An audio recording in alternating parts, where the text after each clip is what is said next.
Asal-muasal paham wahdatul wujud. Paham ini sesungguhnya adalah mazhab lama yang diyakini oleh kaum Brahmana dan Platonis modern.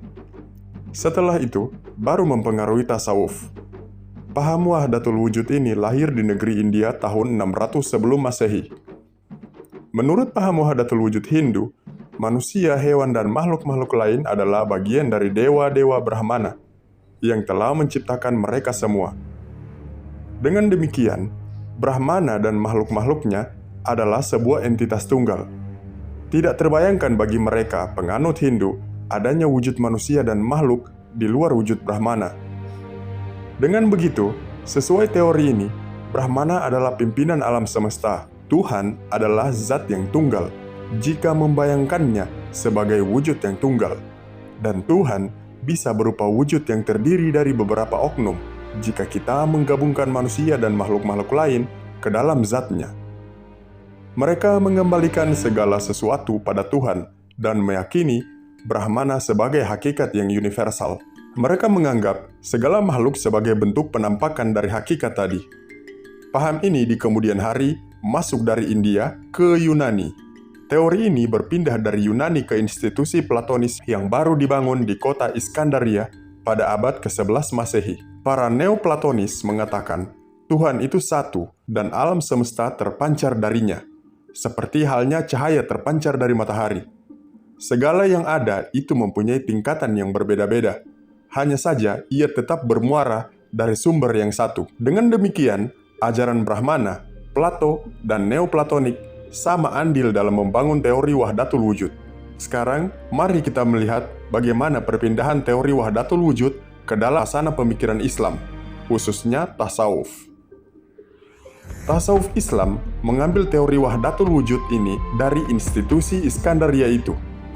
Usia teori wahdatul wujud sudah sangat tua, tetapi ia tetap menjadi salah satu mazhab yang menjadi rujukan sekolah-sekolah filsafat. Melalui sekolah-sekolah filsafat inilah teori wahdatul wujud masuk ke dalam alam pikiran Islam. Mazhab ini, menurut penganutnya, mengatakan, tiada suatu yang wujud selain Allah. Selain sesuatu selain Allah, hanyalah merupakan penampakan luar Allah. Di atas prinsip inilah teori Ibnu Arabi dibangun. Dr. At-Tafzani mengatakan, teori wahdatul wujud belum menampakkan warna sufinya secara utuh, kecuali dengan datangnya seorang sufi filsuf dari Andalusia bernama Muhyiddin Ibnu Arabi. Sebelum nampak ke permukaan, kemunculan mazhab ini didahului dengan tanda-tanda awal. Seorang orientalis dari Spanyol bernama Achin Palacios meneliti sekolah-sekolah sufi dan filsafat yang lebih dulu ada sebelum Ibnu Arabi. Palacios menjumpai paham wahdatul wujud telah ada di timur dan barat pada 3 abad pertama Hijriah. Nyatanya, Ibnu Marasahal adalah orang pertama yang melontarkan teori wahdatul wujud ini. Ajaran-ajarannya mempengaruhi semua tokoh sufi di Andalusia yang memadukan tasawuf dan filsafat. Salah satu murid dari Ibnu Masarah adalah Ibnu Barjan. Di kemudian hari, Ibnu Barjan menyebarkan ajaran dari gurunya tersebut di kota Sevilla. Ibnu Barjan adalah guru Ibnu Arabi. Teori wahdatul wujud menyebar dari Andalusia dan Maghribi. Meskipun Imam Al-Ghazali menegaskan bahwa paham wahdatul wujud bukan merupakan ajaran Islam, namun Imam Al-Ghazali mencoba mencarikan uzur para sufi yang mengucapkan kalimat-kalimat syirik yang secara lahiriah menunjukkan makna itihad. Itihad adalah penyatuan Allah dengan makhluk. Tak kala orang-orang arif yang mabuk tersebut telah hilang dari mabuknya dan akal telah kembali menguasai diri mereka, mereka sadar bahwa apa yang mereka alami bukan itihad yang hakiki. Imam Al-Ghazali menjelaskan bahwa mungkin saja yang diucapkan para sufi mabuk tersebut dapat diartikan secara kiasan, sebagaimana yang sering diucapkan oleh seorang penyair.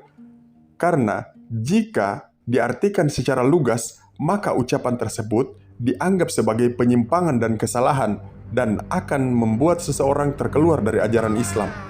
Imam Al-Ghazali mengatakan, adalah suatu hal yang tidak masuk di akal dan tidak dapat diterima jika Allah menjadikan diriku seperti dirinya. Demikianlah cara Al-Ghazali menyikapi ucapan ganjil dari syatohat para sufi.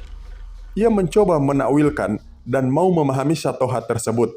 Di sini Al-Ghazali mengambil sikap yang berbahaya karena telah membuka peluang bagi kelompok yang ingin menghancurkan Islam, sehingga mereka dengan mudah mengeluarkan pernyataan-pernyataan ganjil. Toh, jika masyarakat keberatan dengan pernyataan mereka, dengan mudah para pelaku kesesatan itu bisa melindungi diri dengan tameng berupa "ini kan cuma takwil". Maka terbukalah peluang besar bagi kelompok-kelompok pengacau untuk mengeluarkan pernyataan-pernyataan sesat tentang masalah-masalah gaib, seperti tentang keadaan akhirat dan lain-lain.